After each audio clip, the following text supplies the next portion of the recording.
All right, now joining me from the Dane Moore NBA Show, it's Dane Moore. You've been on the road traveling with the Timberwolves. Last night they had their home opener with the vintage courts, the vintage jerseys. It looked beautiful. So I want to start off with Minnesota before we touch on some other teams. Minnesota, one of the more interesting teams in the NBA to me this season because the West is loaded as it is. We're seeing that happen already. The Thunder are 3-0 without Jalen Williams. Spurs are 3-0. Victor Wembanyama looks like he's taking a leap. The Warriors, Grizzlies, Clippers all look better than they were last season. Lakers, Nuggets, Rockets 0-2, but all those teams are going to be around. In Minnesota, 2 years ago, they were a 56-win team, 3 seed. Last year, a 49-win team, 6 seed. They end up in the Western Conference Finals both years, and they're 2-1 this year. But the West is just better than it has been the last 2 years, even better than it was.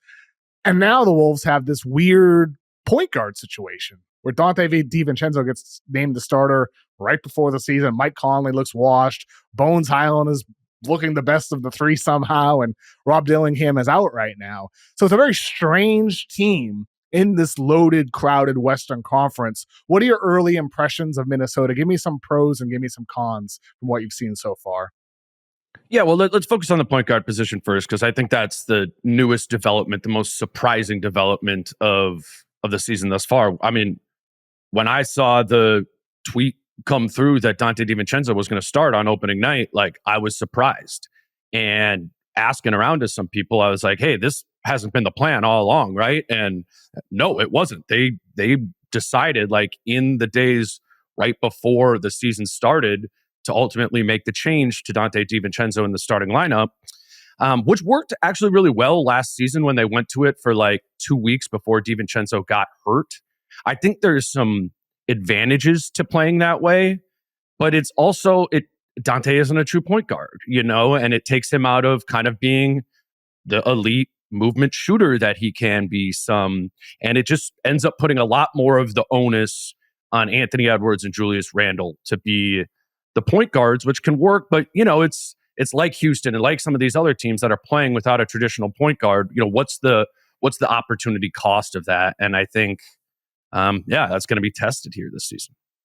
Yeah, it's absolutely going to be. And ultimately, I was on the side of, well, hopefully Rob Dillingham is the guy that's able to take the reins. You were no way, become the guy. And now he's got a nose injury. He's out, and it seems like Finch had put Highland ahead of him on the depth chart anyway. And the fact is, like, Conley was the guy a couple of years ago and did a great job in that role, but looks like he should have retired right now.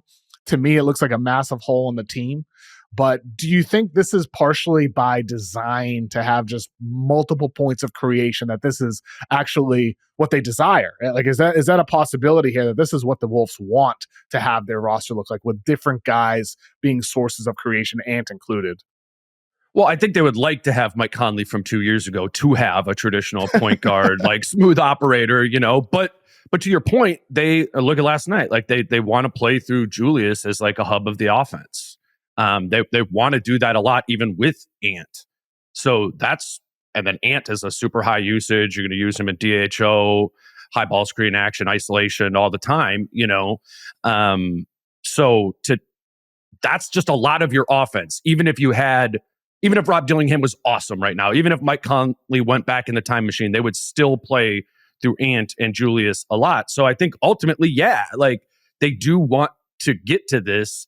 I do think it's important when they face ball pressure, when Julius doesn't have a matchup that he can cook, when Ant is facing like two on the ball all the time, having somebody else to go to initiate offense. But to your point, this is the plan. They do want to play through Ant and Julius as kind of the two main hubs of the offense. I'm not sure they're like totally ready to handle that for 48 minutes every single night without another point guard option available. You seem to have some skepticism about this actually working in the ways that they might imagine it working. Yeah, I do. I mean, we don't know how and where Ant has made a leap yet. I mean, the opening night against Portland, I thought he was incredible, and I did see some higher processing speeds. I did see him handle Portland's ball pressure But it's the ultimate question at this time every year is like, where is Ant different than he was the previous season? And we've seen all these basketball developments. Obviously, last season he adds the volume 3-point shot at a 40% clip, implements that right away. But it's to me, it's always, when is that mental leap going to happen? When is he become an elite manipulator of offense? Not just like, okay, they put 2 on the ball on me, I'm getting off of it. I want to suck the 2 defenders into the right side here so Julius is fully wide open on the pop. And we've only seen 2 games of Ant. So I don't know. I don't know where Ant is in this process. The Portland game really screams like, hey, he might have found something else here, get into the mid-range effectively in that sort of way. The Lakers were obsessed with just kind of loading up the gap help on him, as they always do. I just don't know where Ant is on that like gradient towards becoming like a heliocentric hub of, ball handling, like a Luka or something like that. Yeah, it's interesting. I feel like with the Anthony Edwards, so much of the conversation, including when we did our first pod last year, is about his offensive evolution. Last year, it's adding the 3-pointer. This year, entering training camp, it's all about, well, he's studying Michael Jordan and Kobe Bryant and these guys as a back to the basket post tub. And, through the 3 games so far, granted he barely played in the third one, he has been awesome. He has been great. It's just been interesting to see a lot of the mid-range has come on pull-ups, turnarounds. His shot distribution looks more like it did 2 years ago than it did last year. What is your assessment so far of the offensive evolution of Anthony Edwards, and what are the things that you still feel like you still need to see him prove over the course of this year? Well, I was scared when I heard about the emphasis he was putting on the mid-range in the offseason. And not because I didn't think that needs to be something he adds to his game. He does need to add that to his game, especially late in games. And this playing on the screen right now, the buzzer beater he hit in Portland, to be able to create space and get to his own shot from the mid-range clean. He did that, but I was concerned about it, that he was going to totally shift his whole shot diet and become a heavy mid-range type of player, because that's kind of what he was saying to us that he was doing. And if you look at previous to this season, the first 5 years of his career, he shot 36% from mid-range and 37% from 3. I mean, he has thus far in his career been one of the least efficient mid-range shooters in the entire NBA. So you hear more of that and you go, are we sure this is a good idea? But the mix in which he did it, to your point, it wasn't crazy. It was the exact same like split as it was 2 seasons ago. Just more efficiency. I think that's okay. More efficiency. Yes, he needs more efficiency from 2-point range at the rim too. So I think it's just about taking the right ones. And I wouldn't have bet on him taking the right ones a couple weeks ago, but he thus far has been largely taking the right ones, and it opens up a lot for this team if he can be an efficient mid-range creator as well. Is there any part of you that just wants the Wolves just to rip the Band-Aid off and let Ant be that, ball dominant lead guard of the team, and none of this like, it's Steve Vincenzo is the starting point guard? Do you like, because with Ant, the progression of his game, he did add the 3. He became an elite 3-point shooter last year, high volume shooter. This year, let's just assume the mid-range improvement is for real and that this is a real thing that's going to continue over the course of the season. Let's assume that's real. Is there any reason not just to say, okay, Ant, you're going to be the guy running 35 pick and rolls a game. You are the lead facilitator for this team. As you go, we go. Is there any reason you think for them to do this over the course of the year? Because I'm not seeing the answers with DiVincenzo, Conley, and clearly Finch doesn't have a level of belief in Dillingham at this point. So doesn't it have to be Ant for the Wolves to get to the finals this season? Doesn't this have to be something they develop over the course of the year, Dane? I just wonder if Finch is afraid if he gives Ant the keys that he'll never get them back. You know what I mean? Interesting. And I don't know, maybe that's still worth it given the poor alternative options. I mean, I think Dante DiVincenzo should play like Malik Beasley. And Malik Beasley was on the Wolves like 4 or 5 years ago and was just a movement shooter in that sort of way. I think you get the most out of Dante DiVincenzo if you're using him that way. So yeah, I think the answer is yes. Give him the keys. And, put some guardrails on there. There's Julius Randle that you're going to want to play through a lot too. It's never, as long as Julius is healthy and playing next to him, it's never going to be like the full Luka experience of 35, 40 pick and rolls, because they're going to play through Julius a lot too. But yeah, I think at this point, Ant initiating is a better move than DiVincenzo initiating, or Conley initiating, or Bones or Rob. I think given the options, more Ant is probably the best move, but I don't think it's Finch's preferred path of growth with him. I mean, I've been asking him about this for years, because Finch coached Harden in Houston, of like, hey, where is this? And Finch has always told me we'd like to keep him more as a 2. We think having him, the second side against a shifted defense, that's Ant's superpower, right? Where he can just rip past and go by one person rather than patting the ball at the top of the key, Luka, Harden style. I don't think Ant is as good at that as some of those other guys. But again, given the alternatives, it might just have to be. They might just have to give it to him this year. It's going to be interesting to see how this develops, because I think with Conley there before playing a still solid basketball at his advanced age before he was 38 years old at this point, there's still good reason to have Conley as your quote unquote point guard. But at this point, I do wonder. Is there a move to be made, or is it just the move to something within? Whether it's Dillingham becoming something, or whether it's Anthony Edwards getting that opportunity. But ultimately, Ant is so good and so great at so many of those other things that it does make sense to have him in that role as well. Especially, he also can be a very good defender, and I think he should be better than he has been so far this season. And ultimately, the Wolves as a whole, they're 27th in defensive rating so far this year. And Gobert, when he's on the floor, the Wolves have a 110 defensive rating. When he's off the floor, they have a 133.7 defensive rating. Super tiny sample sizes, of course, at this point of the year. But, what can be done, Dane, about these non-Gobert minutes? Because defense was so important to Minnesota's identity over the last 2 years getting to the West Finals. What's changed now? What can be done to improve that?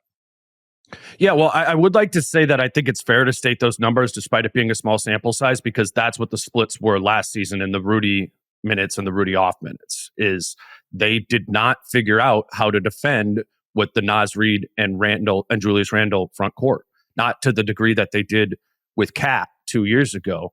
I mean, I've really grown a greater appreciation for what Cat brought defensively to that team. You look at that year when the Wolves were the number 1 defense, 23-24, they had like the equivalent of the number 1 defense with Rudy on the floor, and the equivalent of the number 2 defense in the league with Rudy off the floor, and Cat and Kyle Anderson in the front court there. Last season, it split to first with Rudy on the floor, and the equivalent of 20th when Naz or Julius were at the 5 there. I think it's a huge issue, because it does, when you're playing that bad of defense, whenever Rudy is off the floor, it's really hard to say defense is our identity, ball containment and rim protection, and the things that came to define that really elite Wolves defense of 2 seasons ago. When you're toggling between being a Rudy Gobert defense and then just mediocre to below average, I think you get a little confused about who you are. That team 2 seasons ago, when they led the league in defensive rating, was not confused about who they were. So they played every defensive possession the same the whole time. I mean, it feels a little distant now, but it's what it felt like Oklahoma City, what they do, what Portland, I think, is doing thus far this season. And they're starting to feel like a far cry from that. And I just wonder, from an identity standpoint, if you start trickling towards mediocrity, what does this become? Why is that? What is the difference? What has changed? Why does that identity feel lost that you're describing? I think it's the interior presence, not just Rudy. When Cat was at the 4 and you came into the lane and Jaden was at the 3, there was not space to breathe in there. And Kyle Anderson was actually really helpful there too. And he's, 6'9" with like a 7'3" wingspan as well. I think Julius Randle has actually surprised me as an isolation defender, and has been better and in post situations than I expected in the year that he's been here. but he is not a strong low man presence. He does not have good instincts in rotating over to the rim effectively and kind of taking up that space or being a backup, to Rudy when he's in rotation there, even if Rudy is on the floor. So this team just doesn't have as good of defensive personnel as it did before. We haven't even mentioned Nickeil Alexander-Walker being gone as well. Like, they don't have the same quality of defenders in this group. So I don't know. Other guys need to step up, or they just need to shift a little bit more, maybe towards being more of an offensive team. Because I don't know. It's been really rough when Rudy hasn't been on the floor here through the first 3 games. Yeah, I mean, when Naz Reid is making $13 million, it's a lot different than when he's making 25 at a 5-year, $125 million deal. I think the assessment and the things he brings and doesn't bring to the floor under a different spotlight at this point, with what he is at this point. I still love Naz Reid. Don't get me wrong. He's a 4, dude. He's a 4. He's a 4, yes. And he's being forced to play the 5. He's more than like a 3 to me than he is a 5 at times. So he's being played out of position there. I don't think it's like Naz can't play good defense. You look at the best defensive rating on the team, 2-man pairing for the last 2 seasons, it's Rudy and Naz. Like, when Naz is at the 4 playing next to Rudy, it works. When you put Naz next to Julius Randle or somebody else, it doesn't work. So I don't know. Sorry, I cut you off. No, I think that's completely spot on. And ultimately, it's the identity shift that might have to happen. If Minnesota is not going to have an elite defense anymore, they are going to have to be an offensive-oriented team, which gets back to our prior topic about who's playing point guard, what is Anthony Edwards' role, Julius Randle as an offensive hub, and also things like, 3-point volume. This year, they're 20th in the NBA in 3-point attempts per game. Do they need to increase the volume of that? Where does that come from with a bunch of iffy or average shooters on the team as well? What my concern is I love some of the key guys on this team. I'm a Gobert guy. I love Ants. I love some of their role guys. I love Jalen Clark. I love Naz Reid a long time. I love what this team can be. I love what they've been. I just worry, if I'm a Wolves fan, that this team has been surpassed by multiple teams in the Western Conference, and that those 2 years in the Western Conference, that this isn't going to be a step up year, and instead this could be a step back year. And that's my concern, has been on paper entering the season, and it's also still my concern through 3 games. Super or small sample size at this point, but do you think I'm in the right to feel that way, Dane? As I kind of watch this team through the lens of, like, if I'm a Wolves fan feeling that way. Yeah, no, let me just make the counter case. I do think that's totally fair. And it's given the rest of the West and Wemby and some of those other teams, right? Like, it just is. It's denser. Undeniable. There are good teams that miss the playoffs. Like, Grizzlies fans got pissed off at me last week for saying the Grizzlies are going to miss the playoffs. Well, maybe they won't, but they could, because a good team is going to miss the playoffs. I don't know who it's going to be, but someone good will. I think the counter argument is Julius Randle's about to have like an all-star season, and they are so much more comfortable, man, playing with Julius right now, playing Julius Randle ball, and he's cooking. Like, that piece, great, dude. Like, and the thing is they've just got it figured out now. Of like, and I was talking with Julius in the locker room about this after the game, about kind of making the reads based on how they're guarding him. They just put Pascal Siakam on him one-on-one to start the game last night. They weren't bringing help. They weren't bringing doubles. And Julius knows time to cook. A one-on-one advantage situation, it is so important that he does cook that. And he did. He had like 15 points in the first quarter guarded by Pascal. Then once they start bringing in a little bit of help, or they start bringing like a full-on double off the bounce when he's in the post, Julius knows how to spray it off of that, right? He's become a really good playmaker. He's a really important playmaker to this team. And he talked about it like the progressions of a quarterback, of like, if this, then that, if not this, then that. I think Julius has that piece totally figured out. And I think his teammates are coming around. I was just watching last night of like kind of repositioning on the perimeter. Okay, they're now seeing here comes the gap help here, or they're rotating over a double team from the bottom. DiVincenzo knows where to rotate. Naz Reid knows where to rotate there.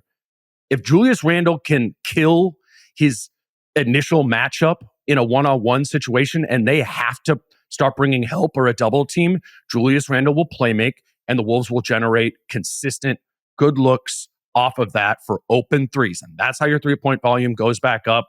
DiVincenzo shoots 40% on volume. Ant shoots 40% on volume, playing off of Julius Randle there. If you get that from Julius, I think they will. I think they know that now.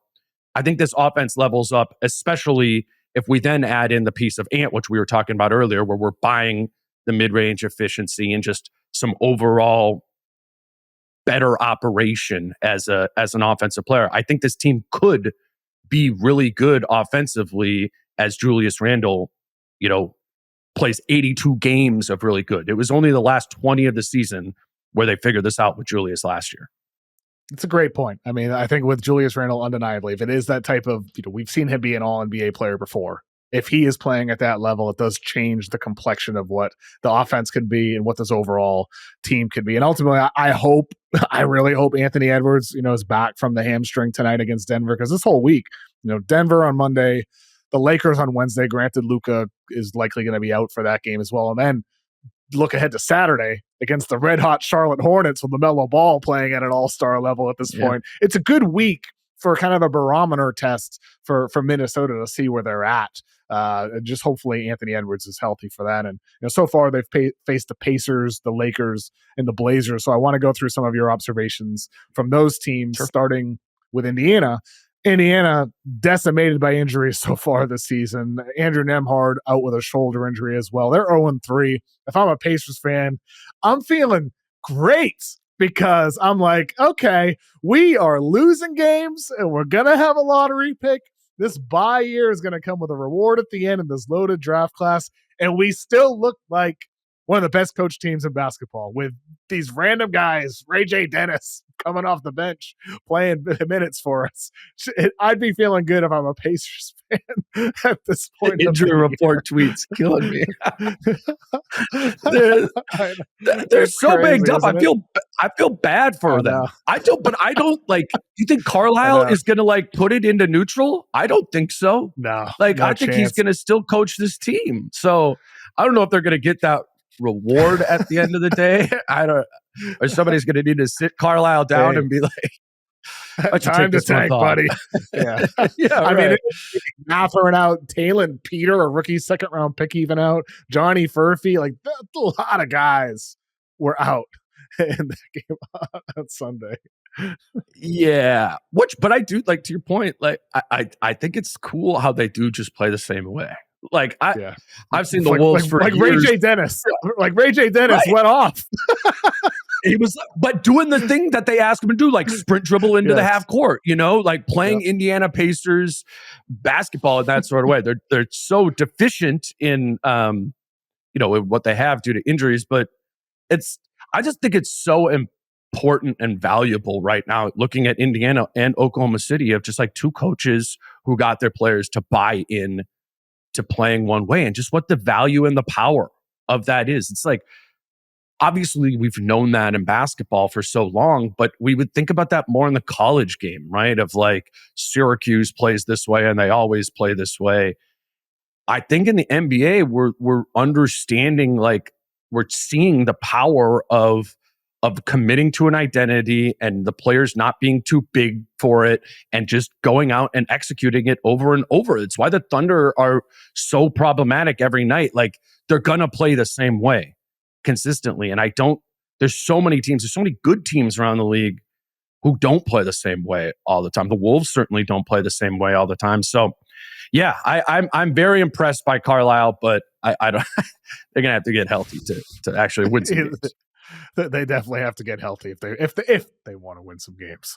If they do, we'll see there. The Lakers, Luka off to an amazing start. He's out now, finger strain and leg contusion, and then without Luka on Sunday, Austin Reaves, 51 points on 12 of 22, 6 of 10 from 3, 21 of 22 from the free throw line, 11 boards, 9 assists, 2 steals. Looking like a true superstar, looking like the white SGA with all those drawn fouls. Pretty amazing to see Luka and Reaves so far this season, because if you look at the pick and roll efficiency numbers so far this season, the top 5 in efficiency among players to log at least 50 pick and rolls so far. Number 1 is Austin Reaves at 1.29 points per pick and roll. And number 2 is Luka at 1.25 points per pick and roll. They've both been amazing. You saw an amazing Luka night. Reaves amazing last night. Those guys, talk about sticking to an identity. They're just running those guys through pick and roll over and over. So you sent me this before, and I was at the game last night, so I did not. I was at the Wolves game last night, so I did not watch this Lakers game, but I watched the highlights. And did the Kings not play any defense? Because on the highlights, that's their identity. DeMar DeRozan. They're not going to play defense all year long. They're playing with 4. That's what Vivek wants. This looked like what DeMar DeRozan wanted too, man. I was like, it was guarding Austin Reaves, right? I mean, I don't know. I just watched the highlights. So don't get mad at me, but I think they get about 15 of those Reaves points. But no, I remember watching like a Lakers game during the preseason, and I was like, oh yeah, like there's a whole nother level in this for Reaves within the context of a team that is going to be a high volume pick and roll team. And he has it. Like he has this. This isn't going to be a flash in the pan sort of game. Like when he gets the ball in his hands and the opportunity to go, he can do it on volume. And obviously Luka can too. We know that. I mean, Luka was nuts on Saturday night. I mean, it's pick and rolls against Jaden McDaniels and Rudy Gobert. I mean, we're talking about the Wolves defense like being a little, but he cooked every single thing the Wolves did to him. You know, in that game, they started trying to switch. They tried to put 2 on the ball. Luka has an answer for every single one of those things. I said I wanted to talk to you about Ayton because I think the one way when you have a pick and roll operator like Luka who can do everything is you end up getting to the point of putting 2 on the ball, right? Just to stop them from beating you. And then it becomes incumbent on the other guys to beat you 4 on 3 on the backside. And I'm crazy to say this, but like, I think DeAndre Ayton really helps there because he is a good short roller. He can hit a little 12-footer there and he can duck all the way down to the basket. And if there's 2 on the ball and Luka at the top, like Luka's going to be able to find Ayton under the basket. And that is so different than a year ago when it was Jackson Hayes kind of lurking down the middle there. Like, I did not think I was going to like DeAndre Ayton on the Lakers, but I think it makes a ton of sense when they're trying to put 2 on the ball on Luka that now you have DeAndre as the short roll man. There's power in that for sure. I'll tell you what. After opening night, my pod with Andrew Sharp the next morning, we kind of ripped into Ayton. I thought he had a really bad first game with the Lakers. He has been sensational in the 2 games since then. He's been great. And I think you look back in hindsight, maybe we were a little overly critical on opening night because I felt like maybe it was just a lack of chemistry. He didn't play with them in preseason that often, especially with Luka. He didn't play with him at all, if I remember correctly. So maybe it was just about, working the kinks out. And then it's been great since then. He looks awesome. He's basically screening for them almost 100% of the time. You're seeing a little bit of small screens. You're seeing Vanderbilt screens sometimes for Luka or Reaves, but it's primarily Ayton. And it's looked great. So I think to your point, having a guy that sets solid screens, but also can, give him the ball in the short roll, he can make the right decision. There's an insane amounts of value in that. I think you also juxtapose against what the Lakers had last year post 80 trade for Luka. It's Jackson Hayes and not much else. So it's a dramatic difference, especially with Ayton not a $30+ million guy anymore. He's a $6 million guy. And you're getting that level of production from him in this ecosystem, very pick and roll, ISO heavy through Luka, through Reaves, and eventually through LeBron, though, we'll see if there's diminishing returns there considering how great Luka and Reaves have already been. But yeah, DeAndre Ayton, gotta give him credit after ripping him last Wednesday. He's been really excellent since then. The Blazers, of course, they are caught up in the whole Chauncey Billups NBA gambling investigation right now. Billups not with the team, arrested. Right now, Tiago Splitter is the interim head coach. Another center Tiago Splitter being a former center, current center of the Blazers, Donovan Clingan, great rookie year. He's shooting threes now. He is doing it. Dude. It's happening. Donovan Clingan has always fancied himself as a guy who will someday be able to shoot threes. And here we are, top of the key threes. He's making half of them so far this season. This one every Shot time. looks clean. Got to give it to him, man. Every time, man. No, it's such a game breaker. Like the Wolves were not expecting that in the opener. And then all of a sudden, Rudy had to get out of the lane to go guard Clingan. Like that's the value of this stuff. It isn't actually that it doesn't matter if how many of them he's making. It's that he's getting the respect that look at Nas close out on him on that play. Like if you have that, the lane is more open. Like it would, I know on the opposite side of that, if Rudy Gobert has never made a three. And so when he's standing out there on the perimeter, you don't need to get out there, at all. And so you have a rim protector in the middle of the lane. If Clingan can do this and create space, that opens up so much for this Portland team that is a little deficient offensively. They're playing a lot of defensive personnel. They don't have a playmaker who can come in and really, navigate and score, I think, through everything. It's Shaedon Sharpe a little bit. But point being is they need space, I think, for those guys to be able to score, man. I was super impressed by Clingan. I will say this about Rudy. It was a preseason game or exhibition, if I remember correctly. It was exhibition with France. The quote where he said, "Tonight, I feel like I lost my virginity," when he made a 3-pointer during an exhibition game for Team France. I do remember that. Yes. We get to see it in a real NBA game. We got to see it. He's still an NBA virgin. Still an NBA virgin. We go there. I mean, and ultimately with Portland, though, the real story with them is they have built on they had a top 10 defense to end last season. It is still a top 10 defense. And it's been fascinating to see how much they're pressing this year, which is kind of a league-wide trend at this point. Portland leads the NBA. They are pressing on 24.1% of plays on defense. So basically a quarter of the time, you're seeing full court press past the half court from the Portland Trailblazers. And on those possessions, they're holding their opponents to a 76.2 defensive rating.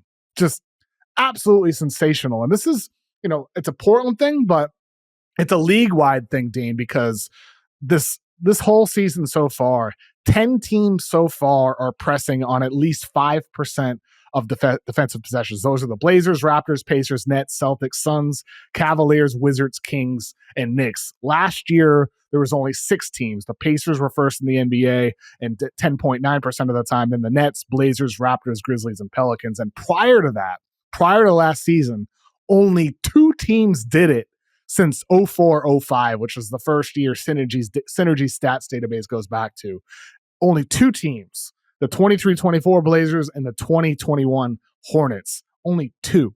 And so this is becoming a really, really interesting trend to see league-wide with teams, I think, just trying to muck up the opponent. Like there's only so much you can do about how elite offenses are now. So just something just to muck it up.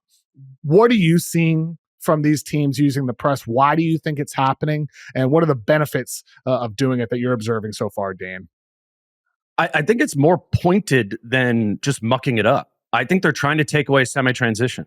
Like the take it out of the basket and go possessions, where it just ends up kind of being an easy bucket on the other side because you haven't transitioned back. If you're putting that ball pressure, if you're pressing in the backcourt, they cannot just kind of sprint up into a semi-transition possession on the offensive side of the floor or on the opposite side of the floor. And I think there's a ton of value in that. If you can sustain the stamina to be able to press the whole game, as Portland has been doing, then you can make it so that your opponent has to play in the half court a lot more. I mean, I really had my eye on it in the opener against the Blazers because the number one thing the Wolves talked about, in training camp this year was wanting to play faster, right? Get out in transition, get more semi-transition kind of when hit-ahead passes was a real emphasis because the Wolves were 27th in transition frequency last season.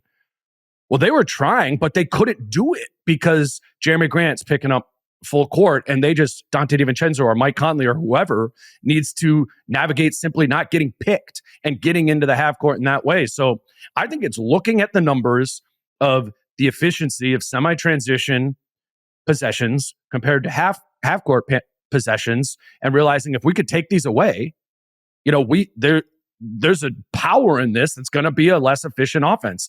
And the only opportunity cost there is stamina, or wearing down. But I haven't watched all the Blazers games. In that first game, they were doing like line shifts where they're bringing in 4 or 5 guys in at a time and bringing in Jeremy Grant to pick him up after Toumani Camara had been doing it for 6 minutes. I think this is just smart in trying to take away an efficiency that, most other teams have, but when they just are able to run it up the floor. I remember during the 2016-17 season, I flew to Houston and did a story on the Houston Rockets. It was one of my first features I did with the Ringer back then. And I interviewed Daryl Morey. And I remember asking Daryl, what do you think is the next trend in the NBA? Like, what's it's all about offense now. What's the next trend? And it never made the story, but he told me on the record, so I don't, feel bad saying it here. But like Daryl said, I think it's going to be the press. And a decade went by and it never happened. Wow. It didn't happen. And then in last year, it started to happen. And then the Pacers make the finals, and it's really happening. And then this year, you see Portland a quarter of their possessions, just a week. We'll see how they sustain it. Portland at 24.1, the Raptors at 17.6, the Pacers at 11.6, slightly higher than last year, and then 7 other teams over 5% of their possessions. It's happening. It's actually happening at this point. And I just wonder, at this point, like you said, with Portland, the way they are inserting their lineups, how sustainable is it? Are teams going to be bought in doing this the entire year? Is this going to be something that fizzles out after a month because teams get worn out and they can't continue doing it? Or is this going to be the new thing? And maybe more and more teams start doing it over the course of the year. But ultimately, I think, as you said, Dean, it's two things. It's mucking up half-court offense, but it's also taking away those semi-transition opportunities. It undoubtedly, it's both of those things. And I think for defenses to play this way, though, I think you need a lot on your roster. Though. You need the personnel. You got to be deep. You got to be deep. You need deep. You need depth. You need guys with the right personality who are bought in and don't stray from the mission. Like you said earlier with OKC, the good teams, or Indiana last year, even Indiana when they're bad, like these teams that are sticking to an identity and playing that way, a collective buy-in. You need that too, and that's easier said than done to have. There's no guarantee over the course. The Wizards so far are pressing on 6.5% of their possessions. There's no guarantee the Wizards in the middle of January or February are still going to be playing that way. It's not right. realistic. We got to see. Yeah, we got to see what sticks. But the point being is, I think it's fair to call it a weapon if you have the personnel to be able to execute it. Like, you can't just be putting a slow guy out there because if it's just one move and now you're playing 5-on-4, it needs to be a guy who's pressing, who can guard in the backcourt. I was thinking about while you were talking there to the whole trend point. Remember when the Wolves beat the Nuggets in Denver in 23-24?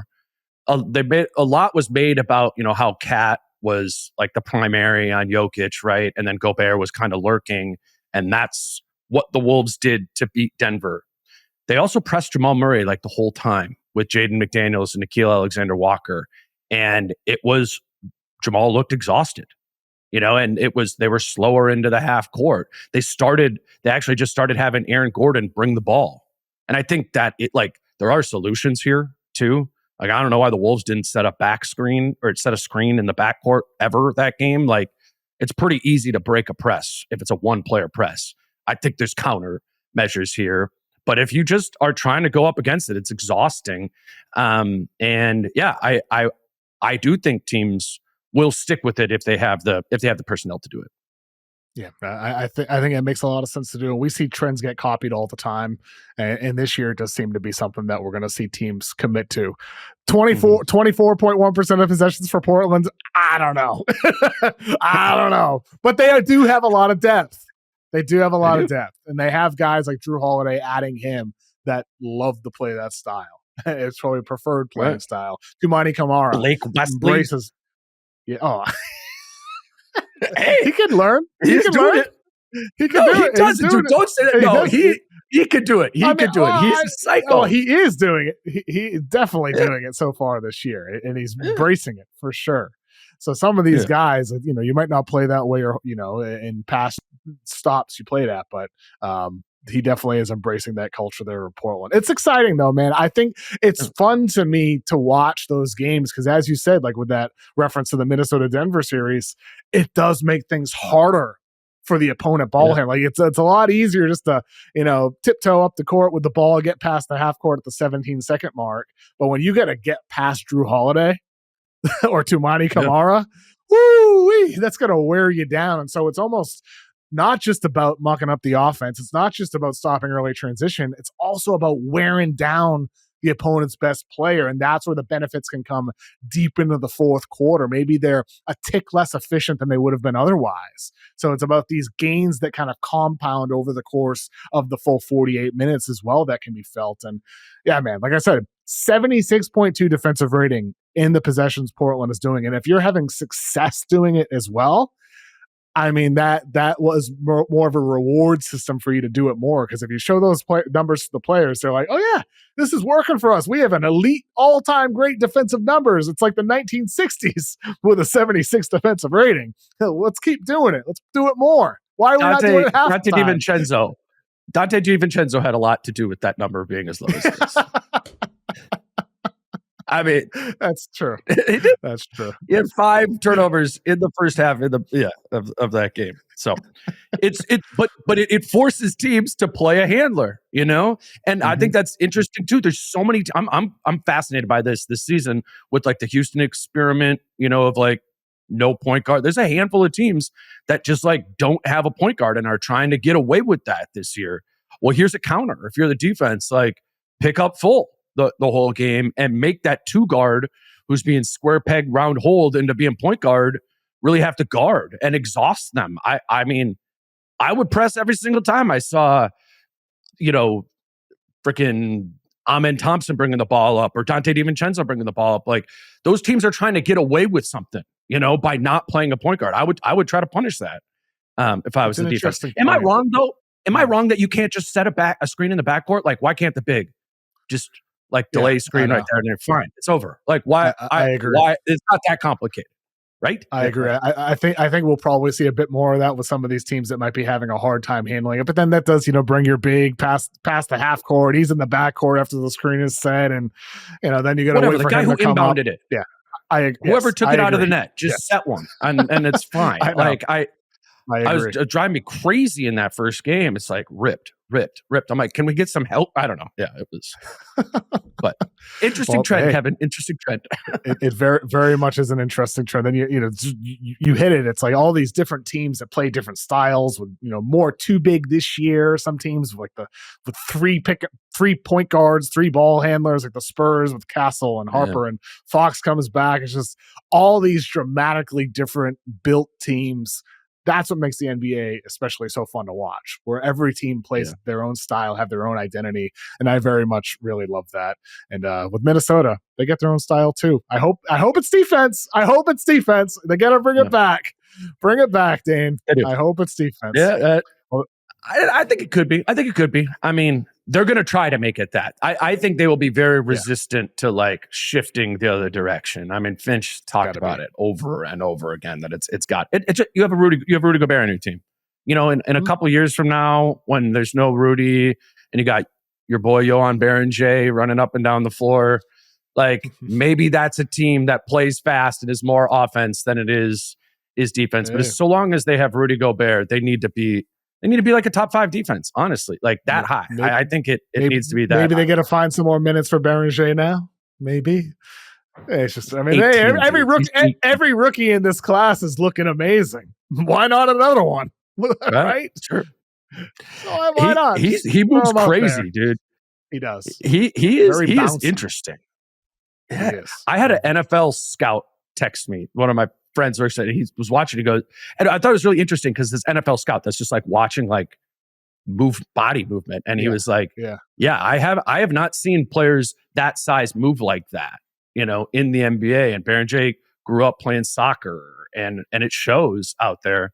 I think there's a lot of mental development and physical development and stuff that he has to figure out, but they like to call him a ball of clay, and they are going to be able to mold him into whatever it is that they need him to be. So yeah, Johan Berenger watch too. We'll see. Can he play quarterback better than Carson Wentz? Probably.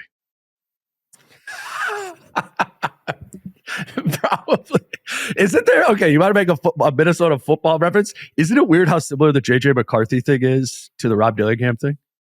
Oh yeah, yeah. Right.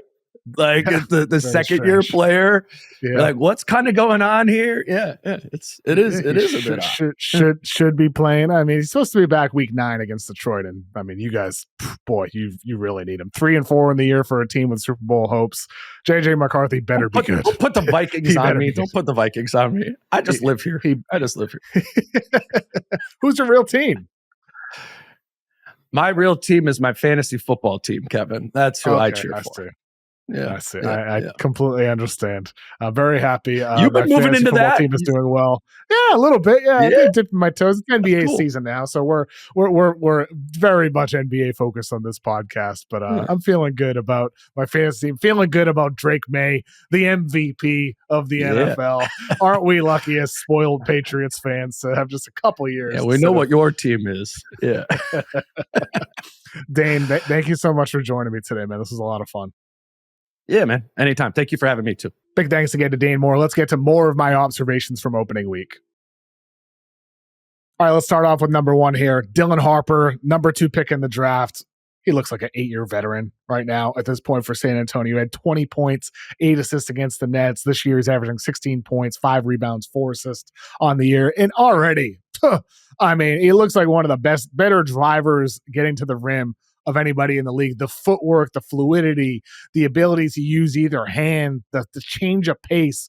He was an elite finisher in college. One of the best in the whole nation, one of the best we've seen in years in college. And already it's translating to the NBA. It's just hard to fathom. You know, like you got people on social media saying the Spurs have already found their new Duncan and Ginobili. Different styles of players, of course. Wemby is a one-of-one, and Dylan Harper is not exactly a carbon copy of Manu Ginobili, but those ferocious drives to the rim is something Manu once had. And already Dylan Harper looking like a guy playing at this level, just hard to fathom. It's going to be fascinating to see what happens with Fox returns, because Fox also, of course, one of the quickest players in the NBA and great at getting to the basket, great at getting into the paint. It's showing it works so far with Harper and Wemby. I can't wait to see how it works with Fox and Wemby, because if you had another guy that can also dominate in the paint from after driving from the perimeter, Spurs are going to have a bunch of guys that can handle, create, do a bunch on the floor. We'll just see if they have enough shooting. That's still my one question with San Antonio. But already Dylan Harper looks absolutely sensational. Number 2, Paolo Banchero. I'm a little bit concerned with how his year has started for Orlando. Or so far this season, Paolo Banchero is shooting 33.3% effective field goal. And everybody saw the shot he took at the end of the game against Atlanta. Just this horrible shot with 10 seconds left instead of finding a better look. But what people kind of are overlooking a little bit here, maybe because it was the weekend, was against the Bulls on Sunday. They're down 9 when Banchero gets subbed in with about 8 minutes left in the fourth quarter. They lose by 12, and Banchero goes 0 for 7 down the stretch of that game. And Franz Wagner and Desmond Bane had 0 shots. 0 shots to end the game, whereas Banchero was just chucking up bad shot after bad shot, very much looking like he did in the end of that game against Atlanta. The Magic were a popular finals pick in the East, a team that me included, a lot of people thought would take a leap this year. Well, Paolo Banchero needs to be a lot more like the guy we saw in the playoffs for the Magic than the one we've seen so far this season. And it just seems like there's a lack of chemistry with Bane and Wagner in ways that there need to be. And I believe Banchero can be better. I believe he will be better over the course of this year, but this rough start is kind of a nightmare scenario for what bullish Magic fans were expecting. He's got to be better. Gotta pass the ball, man. Like, you got to find Franz Wagner, you got to find Desmond Bane, or Jamal Mosley's going to have to run it through those guys and have Banchero be the secondary guy. We'll see how that manifests over the course of the year. Number 3, Giannis Antetokounmpo, so far this year, averaging 36 points per game, 16 rebounds, 7 assists, looking dominant on defense as well. And he had this pass to Miles Turner it was a corner 2 because his foot was on the line, but Giannis rolling to the basket went behind his back to Turner in the corner. And it was just, to me, a sign of what we're seeing from Giannis Antetokounmpo this year. And one of the reasons why I was so bullish on what they could be. This team around him with Turner now, a bunch of really good role players, AJ Green, Kevin Porter, Cole Anthony had a really good game off the bench. The Bucks look like a team that is playing a more modernized style simply by replacing Brook Lopez with Miles Turner and with some of their other additions as well. And as you see with the stat on screen, Giannis is the first player in NBA history to start a season with 100 plus points, 40 plus rebounds, and 15 plus assists through his first 3 games. He's looked like just absolute peak Giannis so far this year. For the Bucks, they're 2-1 so far this season. What they're going to have to solve are these non-Giannis minutes. They have a 123.8 offensive rating with Giannis on the floor, a 102 offensive rating with Giannis off the floor. Do they have the pieces, the personnel on this team to do it without Giannis? I think they should be better than a 102 offensive rating. I think they should with their personnel. It's just going to have to be about finding the right rotations, the right balance over the course of the entire year. Number 4, Cedric Coward. If you're a listener of my podcast, especially during the pre-draft phase, you know I love Cedric Coward. I had him on the show. He's one of the best interviews I've ever done. One of the brightest, smartest, he's full of wisdom. I mean, for a kid his age, full of wisdom. And to see him having this early success for the Grizzlies, it's just beautiful to see. He had 27 points on 9 of 13 with 6 rebounds and 4 assists against the Pacers the other night. And he's been great in all 3 games. On the year, he's shooting 19 of 27, 70.4% from the field. And now, again, small sample, he's doing role player things for the most part. But in 4 years of college, he made 59.5% of his shots with a 69.7 true shooting percentage. Cedric Coward has always been an elite efficiency player, whether he's taken threes off a movement, whether he's operating off of the dribble, whether he's driving in transition, attacking out a pick and roll. Cedric Coward has always been an elite efficiency player. And the fact it's translating already, he played 6 games last year at Washington State before he had a major shoulder injury. He didn't play in summer league. He played a little bit in preseason for the first time in 11 months. The fact it's already looking so good, I'm surprised. I thought it would take a little bit longer for Coward, especially after all the time off. But the fact it's already working is just so cool to see. It's just so cool, and I'm rooting for him. And the diversity of his shots is really what's most encouraging. And I think the Grizzlies, I hope they expand that over the course of the year as well, put more on his plate. And to me, I think that's one of the real keys for the Grizzlies as a team. Like Ja's running a heavier dose of pick and roll. Jaren Jackson, we know who he is. They lose Desmond Bane. Who fills that secondary creation on this roster? It might be a lot to ask of Cedric Coward as a rookie, but he looks great already, and I'd like to see him get more on-ball reps as the year develops. Another player who's been great with his on-ball reps so far this season is Kyshawn George of the Washington Wizards. Kyshawn George had a solid rookie season as a rookie out of Miami.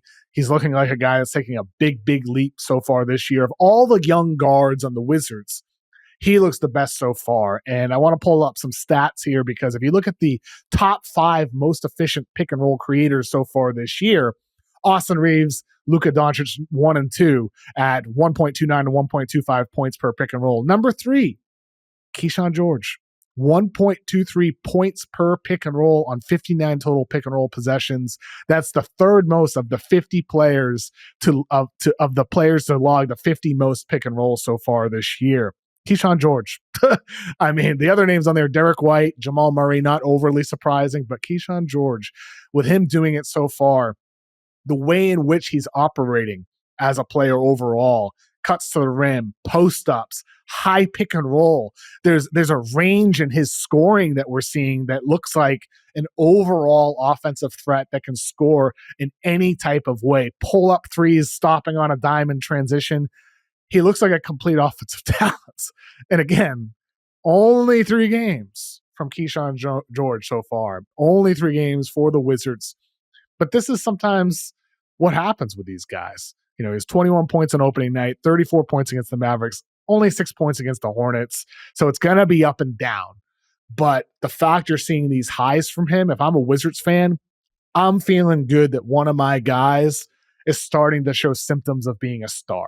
And if you're a crappy team that's going to be in the lottery again, that's what you want, right? That is exactly what you want. All right, let's move on to the next one. The Celtics, 0-3. The Pacers, 0-3. The tank race has begun. Not saying these teams are going to go winless this year, but ultimately we are seeing in the college basketball world right now, every night, these exhibition games. AJ DeBonta going off. Darren Peterson looking like one of the best guard prospects in years for Kansas. And then Cam Boozer going for the 20-20 game in Duke's most recent preseason game. We are already seeing in college basketball these elite prospects look elite already in exhibition games. No issues adjusting. And in the NBA, some of these teams are just going to be bad. I thought the Celtics would sneak into the playoffs through the play-in. Maybe they'll be so bad they won't even be in the play-in.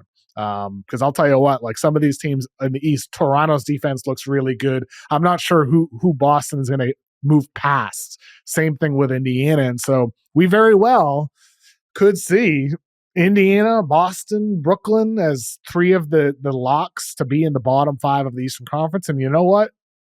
That'd be for the best for some of these teams. And ultimately, though, with the Celtics, they have had some really good offensive nights so far this season. I believe that in each game, they've had a higher offensive efficiency, a higher effective field goal percentage, I should say, than their opponent. The issue has been their rebounding, second chances for their opposing teams. And the big position was one of the main concerns for the Celtics entering the season. And it's going to be hard to see that solved. But ultimately, maybe we're seeing the beginnings already of some of these bad teams continuing to go down their route. One more thing. I want your feedback, especially on this one, because I'm having Adam Mares from the All NBA podcast. You know Adam from DNVR, one of the best NBA podcasters out there. He's coming on my pod on Thursday. We're going to talk, obviously, we're going to talk Nuggets. We're going to talk a lot else. One of the things that I want to talk to him about is the players we're most impressed by. And so whether you're listening on Spotify or watching on YouTube, let me know in the comments below which player or team or trend has impressed you the most so far this season and why. For me, one of the things I'm really excited to talk about, LaMelo Ball. LaMelo, he's not just scoring. It feels like he's putting in better effort on defense. He looks like a more complete player. So we're definitely going to talk LaMelo on Thursday, but I want to know yours. Which player, team, or trend has impressed you the most so far this season? Let me know in the comments on Spotify, YouTube. Hit me up on social media. You know where to find me. Looking forward to having those conversations with Adam and with you guys on Thursday.